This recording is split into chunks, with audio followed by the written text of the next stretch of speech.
Nang dahil nga po sa babae, nagawa raw na lunurin nitong makakausap natin na si John ang sarili niya sa alak.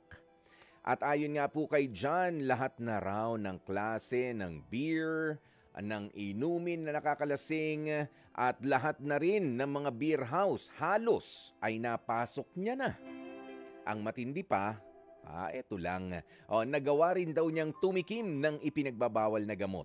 Ang lahat ng yan ay para takasan ang sakit na iniwan sa kanya ni Rowena. Ang babaeng akala niya ay makakasama niya na raw habang buhay. At sa tindi pa nga ng pagmamahal kay Rowena, nitong si John ay nagawa niya pa raw na ipatato ang mukha nito sa kanyang dibdib. Mula nga po sa Naik, Cavite, kausapin na natin si John. John, magandang tanghali sa'yo. Magandang tanghali po, Oo. Kuya Poy. Oo, John, kumusta ka naman ngayon?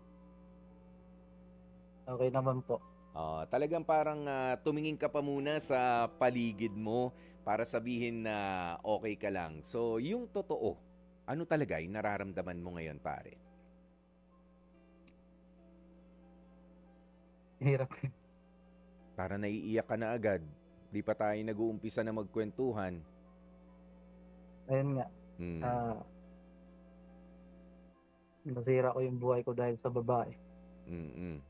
Mm. Pero alam mo ha, John, ako ay gusto muna kitang i-commend dahil nga alam mo naman na hindi maganda, nasirain natin yung buhay natin, 'di ba? Maintain tayo ng hindi healthy na lifestyle nang dahil sa babae. Pero alam ko rin na nung una inakala mo na hindi mangyayari sa buhay mo yung ganito. 'Di ba? Na kahit pa mag-break tayo, hindi ako magpapakasira dahil sa'yo. Ikaw ba, ilan na ang mga nakarelasyon mo rin, John? Um, sa serious siguro Hmm. dalawa. Dalawang seryoso. Kapag ka ba ikaw ay pumapasok sa seryosong relasyon at natapos na nga no, yung dalawang seryosong nakarelasyon mo, ganyan talaga ang response mo? Pinaparusahan mo yung sarili mo? Actually, hindi naman po talaga. Hmm. Nung time kasi na naghiwalay kami, Kuya Poy, Hmm. ah, parang isinabay niya yung breakup namin dun sa libing ng mama ko. Kaya parang dumoble yung sakit sa akin. Ah. Kaya parang nahirapan ako umusad. Hmm, okay. So, talagang mabigat pa yung dibdib mo galing sa problema at hindi lang naman ito basta problema pagkawala pala ito ng nanay mo. Nakikiramay ako ha, John, Yes po. sa pagkawala ni Mommy. If I may ask, kailan ba nawala si Mommy? Very recent lang ba ito? Ah, last year, Hmm. September. September of last year na rin. So nakapagbabang luksa na rin. Ibig sabihin din ba nito kahit papaano, alam mo, masakit na mawala ng isang ina, kahit papaano ba naunawaan mo na talagang darating ang panahon na iiwanan tayo ng mga mahal natin sa buhay. Kumbaga natanggap mo na rin. Yes po. Oo. Nga lang, ang hindi mo pa rin matanggap ay yung iniwanan ka ng babae na inaakala mo makakasama mo na habang buhay, doon pa mismo sa araw na ihahatid nyo na sa huling hantungan, yung nanay mo naman. Opo. Isang napakabigat nga ano at ang hirap unawain. Ano bang uunahin ko? 'Di ba? Ako na imagine ko lang yung pakiramdam mo. Anong uunahin ko? Intindihin, asikasuhin itong nanay ko o itong issue namin ng jowa ko. Yan yung mga ganyan. Okay, sige, magkwento ka nga muna sa amin ng mga magagandang alaala ninyo, John, nitong si Rowena. Gaano ba kayo katagal na nagkasama? Saan ba nag-umpisa ang love story ninyo? O sige, John, kwentuhan mo muna kami. Yun nga, ah, umabot kami ng 7 years. Okay naman kami, masaya. At Yun, hanggang Paano sa kayo nagkakilala, John? magpo-propose na ako sa kanya. Umabot na rin na magpo-propose na sana ako sa kanya. Mhm. So, yung napag-usapan namin na mag-ipon muna kasi may nagkaanak kami. Mm. Pagkatapos, yun, napag-desisyonan niya na mag-abroad. So, nung time na yung kuya, Mm. ah, ako yung nagsusuporta sa amin. Pinag-aaral ko siya. Yun, nung nakapagtapos siya, na nakalabas na siya ng abroad, Mm. doon na nangyari yung doon na Yung may pag nangyari yung pagbabago. hanggang sa Oo, meron po. pagbabago ng pakikitungo niya sa'yo o anong klaseng pagbabago ito? At ano yung sinasabi mong nangyari na? Ano yung nangyaring yun? Yun nga, nawalan kami ng communication kasi hindi kami pagkakaintindihan nung Mm. nandun na siya. Mga 1 month siguro. Mm. Isang buwan pa lang. After nun, Mm. umamin siya sa akin na gano'n, may nakarelasyon siya. After 1 month So, na yes nagtatrabaho po, siya abroad, ganun kabilis. yes po, yes po. At Ah, ano? actually actually kasama niya sa classmate niya dito Ah, pa lang sa Pilipinas. nandito pa lang, meron na. Sabay umalis, dun nagpatuloy. At Opo, doon sila gano'n. nakaramdam na rin ng kalayaan. Opo, At syempre, ilalaban mo naman. Sabi mo, meron kayong anak. Ilan ba yung anak ninyo? isa pa, Oo. Ilang taon na yung bata nun? Last year. ah, 4 years old po. Malaki-laki na rin. Okay. Opo, So, dahil nga sa hindi na maganda ang communication ninyo, at least ba ay ipinasok ninyo sa mga usapan ninyo at sa mga plano yung bata? O hindi? Talagang ikaw ba ay inilalaban mo na hindi? Bumalik ka muna rito. Ayusin natin ito. Buuin natin to. ako po, pinaglaban ko talaga Mm. hanggang sa umuwi ako ng province, makausap ko yung family niya Mm. kasi gustong-gusto ko ayusin para sa bata. Mm. Pero after kasi nung nangyari, hindi na talaga siya nag-message sa akin o closure, wala na talaga. Hanggang ngayon, hindi na kayo Parang nag-usap? naglaho, hindi po, Wala nang paliwanag? Wala nang social walang media na wala kayong common wala friend doon? wala Ah, wala talaga as in walang pag-uusap. oo.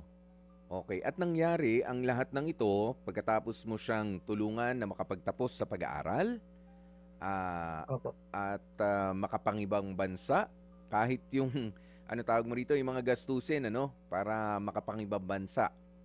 Tama ba? Oh, ikaw yung opo, naghahanap buhay dito eh. Meron kang hanap buhay. Tama? yes po, meron po. Okay. Kaya ka nagkaganyan at inaamin mo sa amin dito na ikaw nga ay kung ano-ano ng mga brand ng alak, mga nakalalasing na mga inumin ang ipinasok mo sa katawan mo. Ito ba ay ginagawa mo na mag-isa o meron kang nakakasama? Baka naman yung lagi mong nalalapitan para hingan ng payo ay lagi rin ang hatak sa'yo sa inuman. Oh, baka ikaw ang baka mali rin yung nalapitan mong tao. Ha? Meron din pong gano'n, Mm. pero mas madalas po akong mag-isa. Kagustuhan mo. Walang Opo, nagpilit sa'yo. Kagustuhan mo yun opo, noon. Okay. Ayan. Pero nga, alam mo nakikita hanggang ko, sa time na mm, ginive up ko na yung trabaho ko. oh, pati trabaho nawala na. Yes po, Oh, ginive up ko dahil lang dun sa kasi gulong-gulo yung isip ko. oo. Pati mga kapatid ko, parang hindi na rin ako naiintindihan Mm, kasi parang sinisira ko na daw buhay ko. oo. Umabot talaga sa point, kuya Koy, na Mm, pumasok ako sa paggagamit ng droga. Makalimutan ko lang talaga siya. Mm. Kahit alam ko naman itong mali. Alam nating lahat na mali ang paggamit ng ipinagbabawal na gamot. Kaya nga, illegal yan. Ipinagbabawal. O, nandun pa lang sa description natin. Pero ito ba, naitigil mo na rin agad? Opo, Never ka nang titikim hindi ko po. ulit nito. Never na po. Dapat. Pinagsisisihan ko po talaga. Oh, sabihin mo lang kung tama ako ha. Ikaw ba ay nandyan sa kwarto ng anak mo rin? Sa kwarto po namin Oh, ng ng anak, pinsan ko. ng pinsan mo. Oh, kasi nakikita ko Opo. yung background, oh. Oh, di ba parang pang ano yan, pang bata yan. Nandyan din nakatira yung bata. Opo, nasa Oh. baba po sila. Oh, kaya ba ganyan yung background? Medyo masigla, masaya. Opo, Mm. O, kumusta ka na ngayon? Meron ka na ba uling hanap buhay? meron na po. Mm. Bumalik po ako sa trabaho. Doon din sa dati mong iniwanan? Iba na po. Iba na. Okay. Wala namang mga nasirang mga relationship sa trabaho. Mga nakaaway. Wala, O wala kasi, naman po. kapag ka ikaw nga laging lango sa alak, tapos gumagamit ka pa ng ipinagbabawal na gamot, of course, merong mga meron yung mga maiinis, merong mga masisira yung yung relationship natin. Wala namang ganun. Opo, wala Okay. naman po. O sige. O ayan ha, dahil natuto ka na sa ngayon kahit papaano, yung pag-inom ng alak, nandyan pa rin? Paminsan-minsan? Paminsan-minsan po pag day off. Pero ito yung ito yung na lang, for leisure, para pang-relax na lang. Ganyan. O hindi pa Opo, rin? opo, Hmm? opo. Mm-mm. Hindi na yung, Relax relax. oo, ayan, kwentuhan na lang, pampaantok. Sabi nga nung iba, pero hanggat maaari, wag na. Hanggat maaari, pahinga na rin. 'Di ba? Mas maganda 'yun eh. Magpapahinga ka para Opo. fresh ka kinabukasan. Ayan. O sige. Eto ngang so hanggang ngayon wala kayong komunikasyon nitong si Rowena kahit sa mga kamag-anak Opo, niya. Tama ba? wala po. Tama ba Sa 'yun? kamag-anak po, Mm. sa mother niya na lang siguro. Kumusta raw si Rowena? Hindi. Wala silang kinikwento tungkol dun kasi alam kong pinagsabihan sila. Mm. Para sa bata na lang, doon ako nagko-contact para makausap ko yung bata. Mm. Mm. So, Binibisita ba ng mga kamag-anak ni Rowena naman yung anak ninyo? actually nasa kanila po. Nasa kanila pa. Nasa kanila po yung bata. Anong Kasi hindi ko makuha kasi hindi kami kasal. Okay, nasa poder Saka ng nanay. sa sa nanay niya nakapilido. Oo. Ikaw ba nakakabisita naman doon sa bata? Opo, Okay, pinapayagan ka naman na makasama. Kilala opo, ka nung anak mo. opo, opo. Okay. Ayan. So, sa ngayon, sabi mo nga, tinigilan mo na.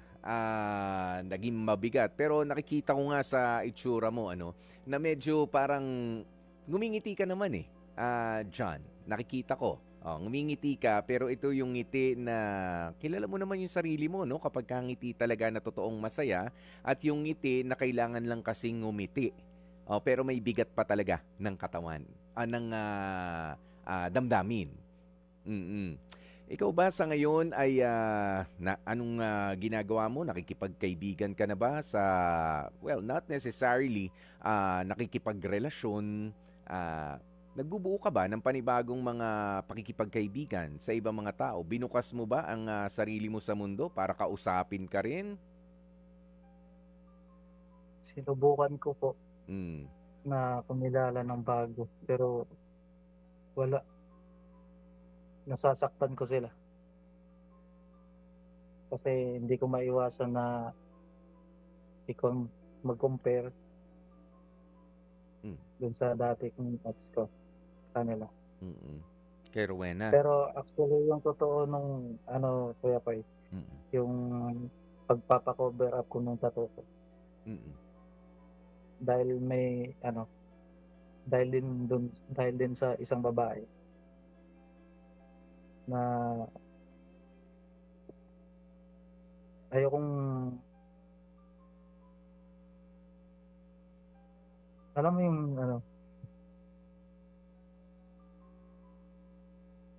Mm. So meron kang tato sa dibdib, John. Ito ay tato na mukha ni Rowena. apa, Tapos, pina-cover up mo para sa isang babae. Tama ba? parang gano'n. Oo. Ibig sabihin, kahit papaano, itong babaeng ito ay may halaga na rin sana sa'yo. Bukod kay Opo, Rowena. Ganun ba? parang gano'n po. Oh. Ano nangyari? Hmm. Wala po, kasi, ayun na niloko din ako. Ano nangyari doon? Sige nga, paano ka niloko? Hindi ba hindi lang kayo nagkasundo sa mga bagay-bagay? Ah, lang pala, gold digger. Oh, paano mo nasabing gold digger? Anong mga Naubos nakuha ko po sa'yo? yung pera. Ha? Naubos ko po yung savings ko sa kanya. Hiningi ba sa'yo? Naubos lahat, Hiningi niya sa'yo? naubos. Yes po.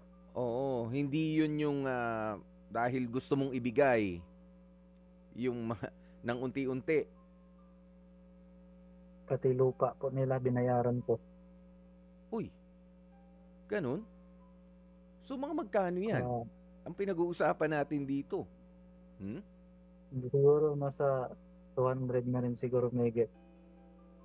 Oh, binayaran mo yung lupa nila sa probinsya. Apo. Oh, magkano yun? Nasa 115. 115. Yung pagbabayad mo ba doon ay kusang loob? Inoffer mo o hiningi sa'yo? Inutang Parang puno? inamin niya sa akin. Parang kinausap niya ako na ganito. May lupa daw sila na ganun na natira. Para makuha daw yung mother title. Kailangan na lang bayaran yun. Kasi pitaasan niya rin ako, sabi niya, magagamit namin yung lupa kapag balang araw, magpapatayo ng bahay, dalawa. Ang hindi ko pala alam, ang dami niya palang lalaki na sinasamahan. Ginaganon niya rin. Uy. Pati mga boss niya. Legit ba yung lupa o scam lang yung kwento? Legit naman po. Kasi nakausap ko yung mama niya. Hindi ba kasabwat lang yun? Nanay talaga yun? Kasi nakausap mo lang eh. Pinakilala po ako sa family niya kasi. Personal kayo nag-usap no nanay? Yes, meron talaga mga dokumento na ipinakita sa'yo? Meron. Nung nabayaran po kasi nandun naman mga documents. Nandun din naman ako. Oo. At ayun nga, nung binayaran, nakita mo, lumabas ang mga dokumento. Opo. Gaano kabilis lumabas yung mga dokumento? Pagka-araw lang yan, hindi ako maniniwala. Hindi po. Medyo matagal. Medyo matagal yan eh. Di ba? Lupa yan eh. Opo. Okay. Medyo matagal. 2 buwan. Okay. Naiproseso naman nila. Tama yung mga date. Nakita mo. At anong pangako sa'yo? Baka naman ikaw, hindi lang naniningil o hindi ka nakikipag-communicate, magbabayad naman siya. O tinakbuhan ka na talaga? Sinabi ko naman sa kanya na yung mga naibibigay ko sa'yo, kusang loob ko yun. Kaya hindi ako naniningil sa kanya. Hindi na rin. O parang Pero na lang. nagulat lang din ako na sa pinakita niya sa akin na ganun. Parang hindi ako worth the risk. Na tao. Matapos kasi nung malaman ko yung ganun, kinumpronta ko siya. After nun, nagpaalam siya sa akin na pasensya daw sa mga nagawa niya. Hmm. Sabi ko, hindi, ayusin natin 'to. So, pagkatapos wala na talaga, ayaw na makipag-ayos kasi nahiya na daw siya sa'kin. Nahihiya. May binabanggit ka kanina na ang dami pala niyang mga lalaki, nakarelasyon ba ito o mga lalaki na ah, inuutangan, hinihiraman ng pera? Ganon? Parang gano'n. Hindi, not necessarily karelasyon. Hindi po. O, kukuhanan ng Parang, pera, tatakbuhan. ah, yung sabi kasi sa'kin nung ano, nung katrabaho niya ah, parang fling niya, Ha? parang gano'n. Inano? Parang ano, ano ba tawag dito? Tinitake Parang advantage?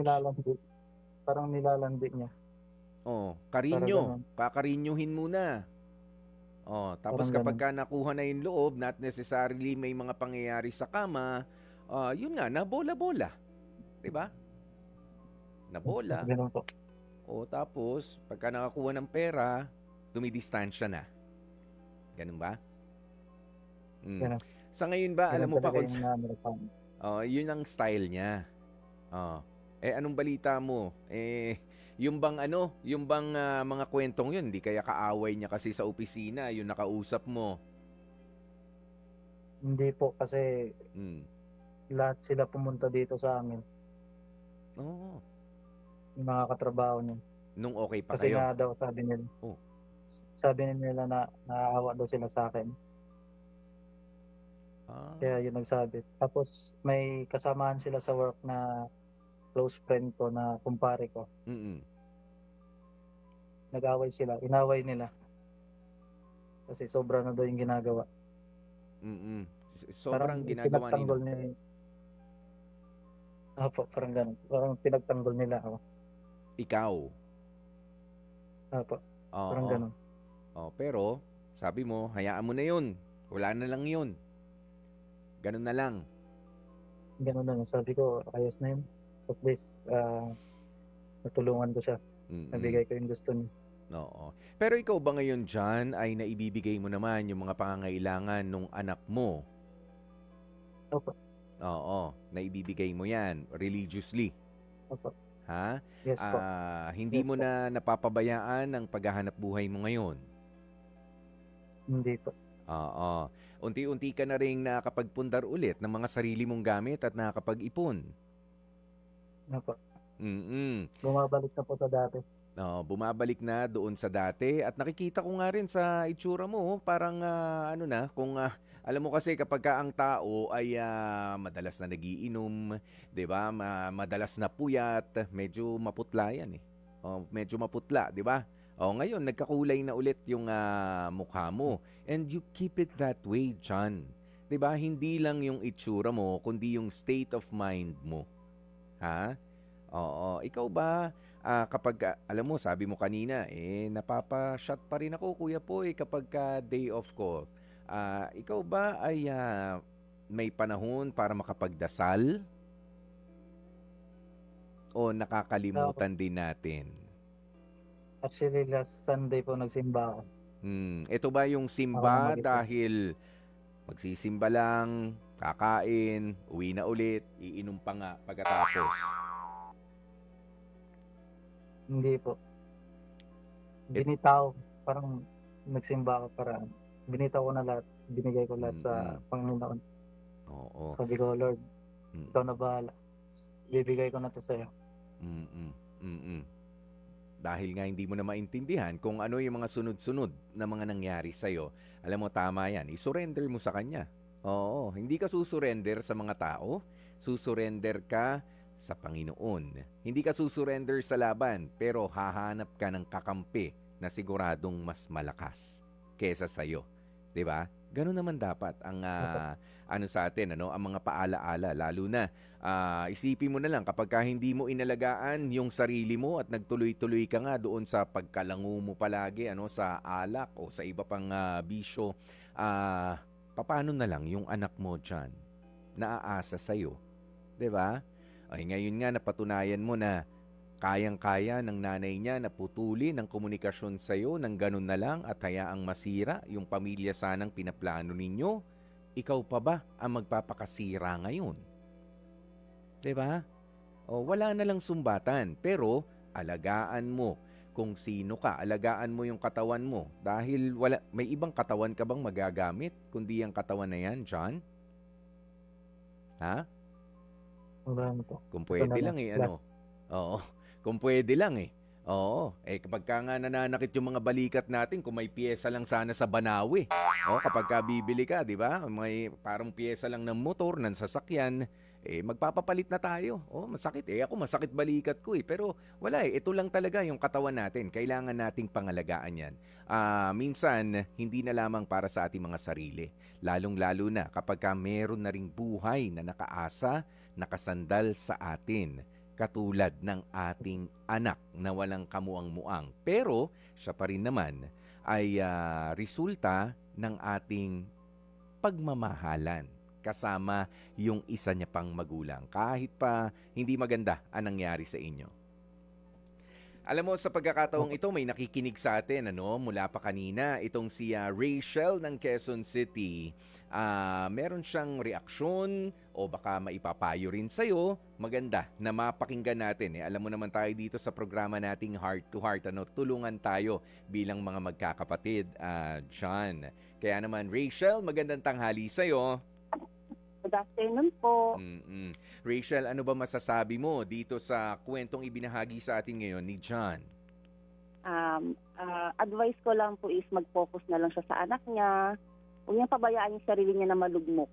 Kasi siya rin po yung babangon para sa anak niya. Yun lang po. Okay. Pero ito, Rachel, 32 years old, itong si John. Meron ka bang kakilala na mairereto? Na maayos-ayos naman na babae dyan? Kaibigan o pamangkin kaya? Marami po. Marami, Taga saan ba siya? Taga saan ka raw, John? Taga ano ito? Taga Naik, Cavite. Cavite. Cavite po. Meron. Nag-iisip si Rachel. Marami. Ayan, pero hindi, biro lang naman yan, Rachel, Dahil sa ngayon, itong si John, sabi nga, kung babae ang naging problema, not necessarily, actually, dito kay John, mga babae, di ba, magkasunod na naging problema niya. Not necessarily, babae rin ang problema mo, ang magiging solusyon, di ba? Minsan iba talaga yung magiging solusyon natin. Rachel, maraming salamat. Thank you po. Yun. Narinig mo naman yung payo sa'yo ni Rachel. 42 years old na si Rachel, di ba? Focus sa anak mo. Ikaw ba minsan nagsisisi ka rin doon sa mga pagkakataon na para bang tuluyan mo ng sinira yung sarili mo? Tapos naalala mo, naku, andito nga pala yung anak ko na kailangan ako. Nagsisisihan ko talaga yun. Sobrang mali. Yeah. To the point na parang gusto ko tapusin yung buhay ko nung time na yun. Pero wala na yan sa isipan mo ngayon. Wala na po. Wala na. Oo, alam mo. Magaan na po. Mas magaan na. Alam mo yung pakiramdam na dapat tayo ay maging selfless, na hindi natin iniisip yung puro ako, I, me, myself. Minsan may mga ganun tayo di ba? Yung ego natin parang katulad niyan sa nangyari sa'yo, parang inapakan ang pagkalalaki mo. 'Di ba? Na iniwanan ka na lang ng basta-basta, may anak tayo 'di ba? Kinalimutan mo na lang ako. Paano yung mga panahon? 'Di ba? That's your ego. Ayan na nagsasalita doon sa at masakit 'yun. Totoo naman. Totoo na napakasakit niyan, Pero kapag na-realize din natin sa mga pagsubok na ito na kailangan na tayo ay maging selfless. Selfless. Ibig sabihin yung hindi na natin inuuna yung ating mga sarili, bagkus uunahin natin yung kapakanan nitong ibang tao. Lalo na, hindi iba sa'yo yung anak mo. Doon mo makikita yung totoo mong worth. 'Di ba? Isang batang walang kamuang-muang na alam mong kapag ka nawala ka, sa paglaki niya, mahihirapan o magkakaroon ng problema. Nasaan si Papa? Sino ba si Papa kung sakali na tuluyan mong sinira yung buhay mo? 'Di ba? Yun eh. O kaya meron kang halaga. John, at sa mga katulad nga po ni John na nasaktan, naloko ng mga taong minahal, pinagtuunan ng atensyon, ng pera pa nga. 'Di ba? Ang importante rin na lesson na dapat ninyong malaman, lalo na at buong puso ninyong ibinigay nga hindi lang pagmamahal, pati ang inyong mga pinag-ipunan, pinaghirapan.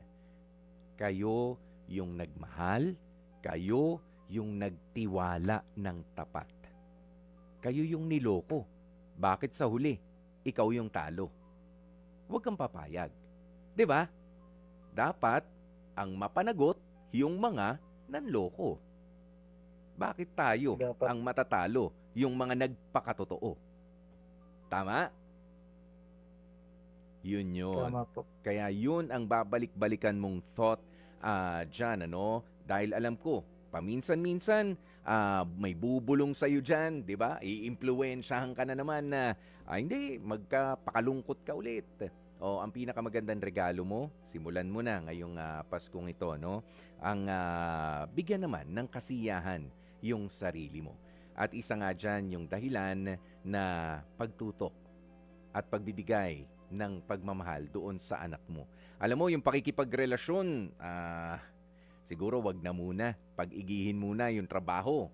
'Di ba? At kung may bakanting oras ka, hanggat maaari, baka tumamis na naman sa dila mo yung alak eh. O kapag ka tumatamis sa dila yung alak, sumasarap eh.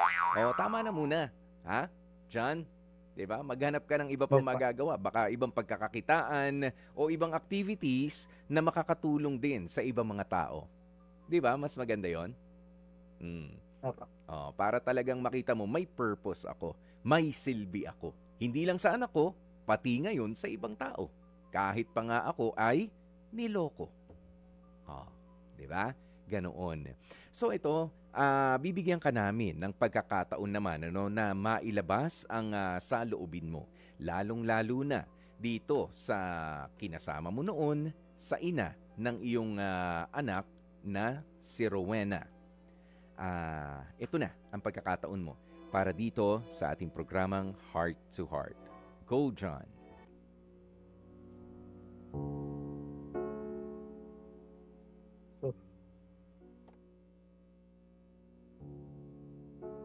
So yun nga. Gusto ko lang maging masaya ka lagi. Ingat ka. Lagaan mo yung bagong asawa mo.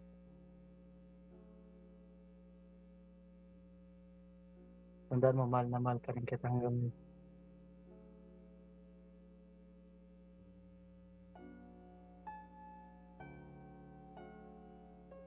Yan, kumuha ka.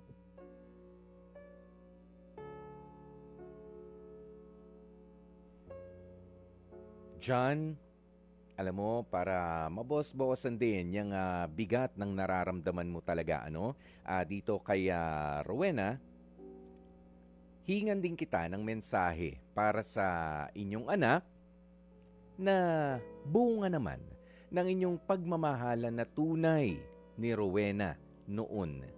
Ano naman ang gusto mong sabihin dito sa unika iha ba? Lalaki po. Lalaki. Uniko Lalaki iho po. ninyo nitong si Rowena. Sige. Bunga ng pagmamahalan nyo yan ni Rowena nung totoo pa ang lahat. Lalo na ikaw at siya sa isa't isa. Go ahead, John. Ayun sa anak ko, gusto me ng sorry kasi hindi kita nabigyan ng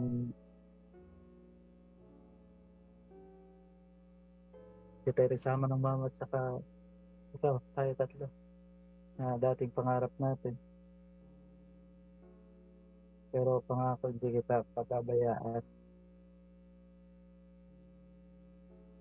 Ako pa rin yung papa mo.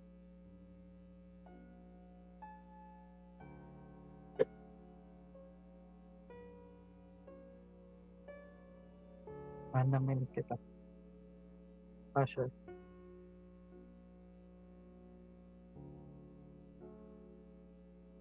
Po.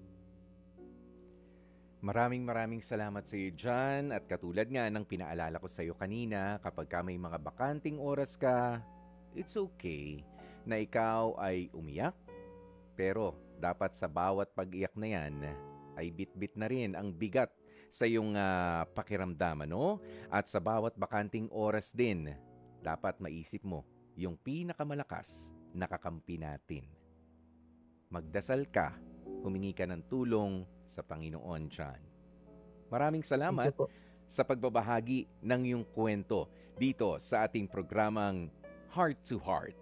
At ito po ang H2H Confessions. Especially for you. Mga kapatid, dito tayo sa totoo. Dito na tayo sa True FM.